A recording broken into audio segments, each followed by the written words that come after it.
Et salut à toutes et à tous, bienvenue sur la chaîne From Common to Legend. Je suis Feyal. Dans cette nouvelle vidéo, je vous propose de regarder de plus près le premier tournoi online du Discord FabPaka qu'on a décidé d'organiser en format Silver Age.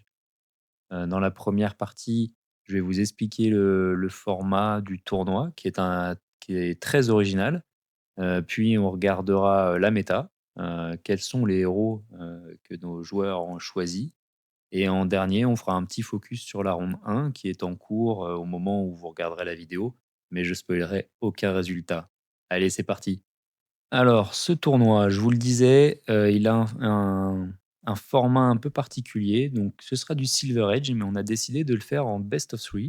Donc, le meilleur des 3. Donc, le premier joueur qui atteint 2 victoires remporte la manche. Et pour ce faire, on a décidé d'ajouter une petite particularité, c'est que ce BO3 se fait avec 3 héros pour chaque joueur. Donc, chaque joueur arrive dans une ronde avec, enfin dans le tournoi avec 3 héros. Il présente donc 3 listes avec 3 héros différents. Il n'y a pas de restriction, entre les listes. On peut jouer, X fois la même carte, dans chacune de ces listes, il n'y a pas de problème. Et pour, complexifier un peu le tout, on a pour chaque match un système de ban de héros adverses. On va rentrer dans le détail juste après. Je vais vous montrer comment un match se déroule. Voilà, on a voulu faire ce format euh, original pour pouvoir découvrir le Silver Age un peu en manière accélérée, en proposant aux gens de construire plus de listes, de proposer plus de héros et de pouvoir en bannir certains pendant le match pour être sûr de pouvoir jouer contre un panel de héros le plus large possible et d'attaquer les prochaines saisons de Silver Age avec la sortie de Compendium of Wrath de la meilleure des manières. Voilà. Mais on verra la méta tout à l'heure. Mais j'espère que nos joueurs ont sorti beaucoup de héros différents et qu'on puisse suivre ça tout au long du tournoi. La structure ensuite, c'est quelque chose d'assez classique. On a 13 joueurs, donc on a fait 5 rondes suisses. Et à l'issue des 5 rondes, il y aura un top 4. Et ce top 4, je vais essayer de filmer des parties et de les commenter et de pouvoir vous les montrer. Bien sûr, ce tournoi, il n'y a rien à gagner, si ce n'est de l'amusement, de la connaissance et la gloire d'être le premier vainqueur d'un tournoi sur notre Discord. Voilà. Pour ceux qui connaissent pas le Discord, j'aurais pu aussi l'introduire. On a un Discord dans la région PACA, donc Aix-en-Provence, Marseille, Nice, Toulon. On étend un peu, on essaye de mettre les événements aussi qui se passent à Montpellier, Valence, Lyon parfois.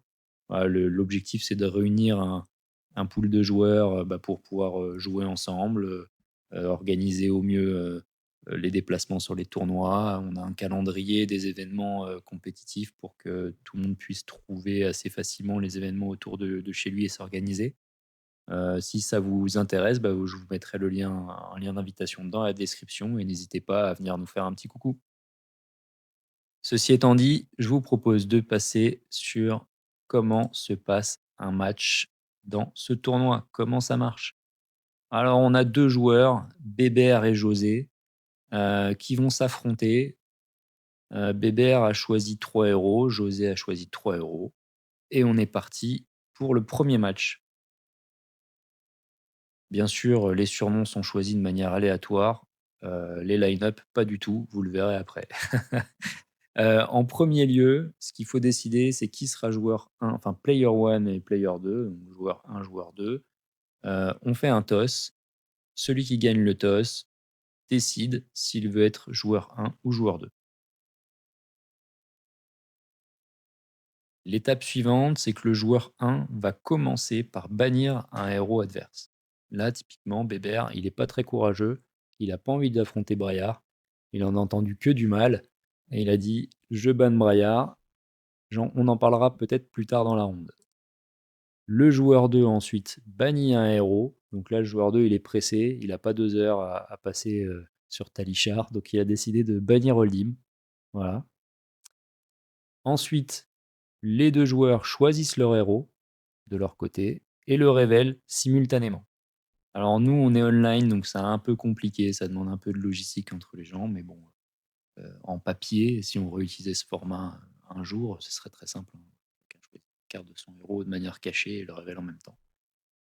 Ici, on a un match Verdance contre Terra. Le joueur 1, une fois qu'il connaît les 2 héros, choisit s'il commence la partie ou si c'est son adversaire, qui commencera la partie, comme dans une partie Flesh and Blood, tout à fait classique. Voilà. Le match se passe, BBR a gagné, voilà, pour information. Il est trop fort avec sa Verdance. Ce qui se passe, on va attaquer le match 2. La première étape, c'est les héros qui ont été joués sont bannis. On ne peut pas rejoindre un héros qui a été joué, qu'il ait gagné ou qu'il ait perdu. Je sais que dans certains jeux, comme dans le compétitif Hearthstone, je crois qu'on pouvait rejouer les héros tant qu'ils n'étaient pas bannis. Là, nous, l'idée, c'est pas de faire du compétitif, c'est de découvrir un maximum de héros, enfin de faire découvrir un maximum de héros, un maximum de personnes. Donc, on ne rejoue pas les héros. Donc, Terra et Verdance sont automatiquement bannis. Le perdant du match 1 devient le joueur 1, voilà, de manière automatique. Donc le joueur 1, comme au match précédent, banni en premier héros. Là, José il reste sur son plan, il n'a pas envie de jouer contre Holdim, il bannit Holdim. Voilà. Il n'a pas le temps. Le joueur 2 bannit un héros du joueur 1. Donc Bébert, il rebannit Braillard parce que vraiment il n'a pas, il a pas envie de jouer contre Braillard. Et donc là, de manière automatique, nos joueurs doivent jouer le héros qu'il reste. Donc là, ce serait Islander contre Caillot, dans l'exemple ici. Et en dernière étape, on a José, qui est le player one, et donc qui choisit qui va commencer la partie. Si on va imaginer dans notre exemple que José a réussi à gagner le match 2, et donc on a besoin d'un match 3. Vous l'avez compris, la première étape, on bannit tous les héros qui ont déjà été joués. Il reste donc un héros de chaque côté, mais d'abord, le perdant du match 2 devient le player one. Donc BBR, notre ami BBR, devient le player one. Chaque joueur doit jouer le héros qui reste. Donc, ils ont essayé de pousser leur némésis jusqu'au bout, mais là, BBR et José, vous allez être obligés de faire un hold-in Braillard pour votre plus grand amusement. Le player one, comme pour les autres matchs, choisit qui commence la partie. Voilà, c'est très simple et ça permet normalement, si les matchs sont longs, d'avoir joué tous les héros. Alors le système est peut-être pas parfait ou il pourrait être perfectionné plus tard si jamais on réutilise ce format. Là, c'est vraiment très spécifique au début de Silver Age et le but, l'objectif, c'est de pouvoir découvrir un maximum de héros encore une fois. Maintenant que l'explication du format est faite, je vous propose de regarder ce que nos joueurs, nos 13 joueurs, nous ont concocté comme méta et voir si ça correspond un peu à ce qu'on voit ailleurs dans ce début de format de Silver Age. Les héros les plus joués sont Bravo, le Flattering Showman, de manière assez logique. C'est un bon gardien. Gardien, ça a l'air fort hein, dans ce format. Puis, il y a eu un BH il y a pas longtemps où un certain Arthur Trey a fait un bon résultat avec une liste. Ça m'étonnerait pas que ça ait aidé, certains de nos joueurs. Ensuite, on a Azalea. Azalea qui, paraît être, aussi, très forte dans le format avec, des flèches dominate dans un format 20 PV et ça me paraît pas mal. Ce duo de tête est suivi par le duo de Runeblade, Briar Chain, qui sont clairement identifiés comme faisant partie des meilleurs decks du format pour l'instant. Est-ce que Runeblade est la meilleure classe? Je ne sais pas. En tout cas, dans ce format, ça envoie quelque chose, les Runeblade. Hein. Les dégâts, déjà, les dégâts mix, c'est encore plus fort qu'en CC, je trouve.